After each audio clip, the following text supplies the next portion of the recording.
compared with economic inequality or Brexit, the two subjects that dominated political argument in 2017, the state of the United Kingdom's union may seem a second-order issue for 2018. Yet this should not be so. For, just as inequality and Brexit are themselves intimately linked, so the way the UK works reflects and influences these more obviously dominant issues. The questions, what kind of country are we, and its companion, what kind of country do we want to be, are in many ways the overarching issues of our times. They are about more than inequality and Brexit. And they are badly neglected in the way Britain talks about itself and does its politics. Seen from many parts of the UK, this claim of neglect may seem perverse. Northern Ireland, where the national question slices across the Brexit issue in such powerful ways, is a place where the nature of the nation is a subject of permanent argument. Scotland, where the divide over Brexit connects with the still simmering argument over independence, is in some respects the same. Wales, where economic inequality helped, as elsewhere, to drive up the Leave vote, now marches decisively to its own devolved drum. Even England, where feelings about social neglect and EU membership fired the angry majority whose Brexit writ now stretches across all the home nations, is alive with argument about differences of region, class, wealth, religion, ethnicity and connection. Special relationship. The health of the United Kingdom matters for us. But it also matters for our neighbours. The future relationship with the EU is the most obviously pressing aspect of this. But other individual countries have perspectives that matter too. Spain, in particular, the stresses and strains of the UK, at the same time as it grapples with its own civil society and governance issues in Catalonia. Yet the most important and sensitive of the UK's external relationships is with the Irish Republic. In one form or another it was ever thus. Most of Ireland has been an independent country for nearly a century, but it is bound to the UK and the rest of these islands in ways even France cannot match. As Brexit is showing, these issues go well beyond even the relationship between Northern Ireland and the Republic. In sum, the UK's true special relationship is not with the US but with Ireland. Any renewal of the UK for modern times must take special account of what the peace process called the totality of relationships within these islands, including with the Republic. Such a renewal, though, feels a long way off. In part, that is because the very notion of a renewed UK is so actively contested by so many. It is disputed most obviously by the nationalist populations of Northern Ireland, Scotland and Wales. Distant independence dreamers also exist in places from Cornwall to Yorkshire, and, even in London.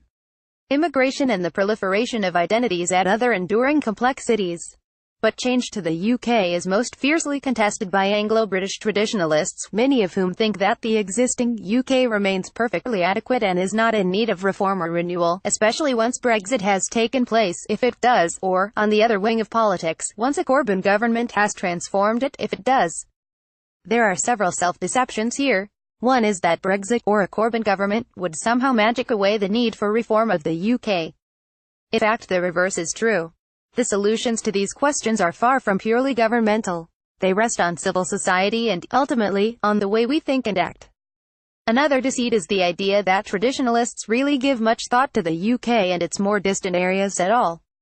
Theresa May, for example, routinely asserts that she is passionate about the whole UK, and that she is a dedicated unionist.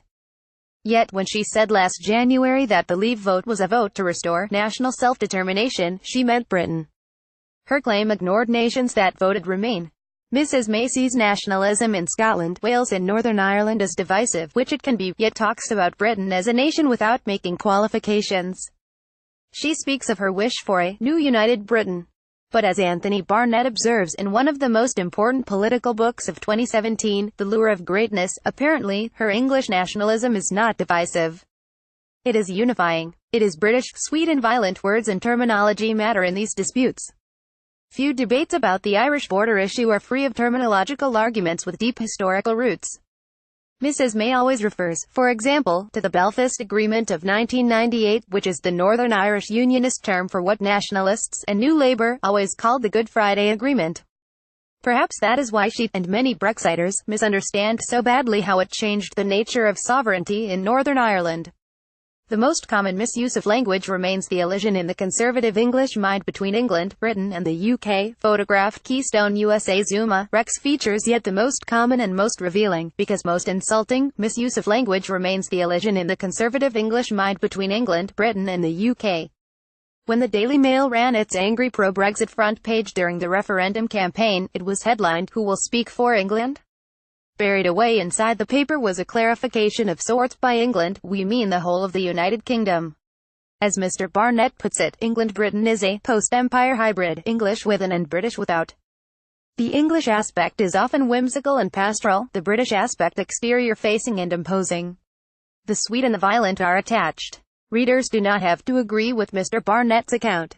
However, we all need to recognize that there is a powerful and emotive set of issues at stake here. Brexit or not, Britain remains what the U.S. politician Dean Acheson dubbed it in 1962, a country that has lost an empire but still not found a role.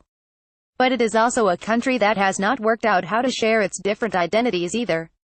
It is a country that sometimes overlooks the fact that, even now, it is a union, and in many respects a very successful one. But it is not a unitary state in the way Mrs. May pretends. The first thing that modern Britain needs to do in this context is to recognize that fact. The second is to listen much more attentively and respect to its divergences and differences. The third is to have a respectful and constructive conversation about them. The fourth is to decide what can be done together about them. These islands, all this is much more easily said than done.